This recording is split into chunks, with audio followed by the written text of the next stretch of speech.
Welcome back to my channel. আমার চ্যানেলে তোমাদেরকে সবাইকে অনেক অনেক স্বাগত। চলে এসেছি আবার একটা নতুন ব্লগ ভিডিও নিয়ে। তো ভিডিওটি স্কিপ না করে কন্টিনিউ দেখতে থাকো। তো দেখতেই পাচ্ছ সকাল সকাল সবজি কাটছি। সবজি বলতে সবজি নয়, মানে পেঁয়াজ, রসুন, আদা, আলু এগুলোই কাটছিলাম। তো তারপরে তো পান্তা লবণ আগের ভিডিওতে তোমরা দেখেছো লবণ্য করেছি, আর আজকে পান্তা লবণ। ওই জন্য এই ভাইয়ের সব বন্ধুরা, মানে আমাদেরই সব বংশের ছেলেরা সবাই মিলে খাওয়া দাওয়া করছে আমাদের বাড়িতে সকালবেলায়।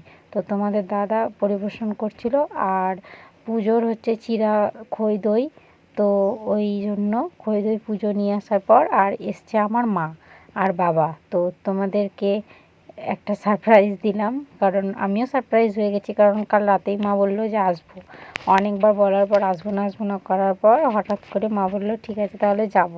তো বাবা আর মা এসছে। মা ঈশানের সাথে তো খুব খেলছিল, আর মেজদা এবার রান্না করতে শুরু করে দিয়েছে চিকেন।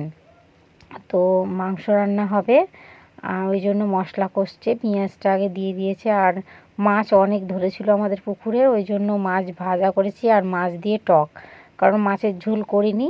প্রথমে মাছের ঝোলের কথা ছিল, কিন্তু এবার মারা এসছে ওই জন্য মাছের ঝোল আর করলাম না। মাছ ভাজা, মাছের টক আর আর শাক। তো সবাই মিলে এবার খেতে শুরু করে দিয়েছি।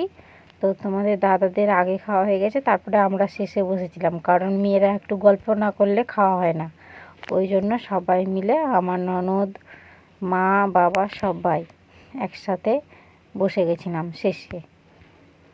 তো চলো গাইস, তো একটু খাওয়া দাওয়ার পর রেস্ট নিয়ে মারা এবার ব্যাগ গুছিয়ে নিয়েছে। মানে মারা একবেলার জন্য এসেছিলো, মারা বিকালে চলে যাবে। তো এই দেখো গাইস, মারা রেডি হয়ে গেছে।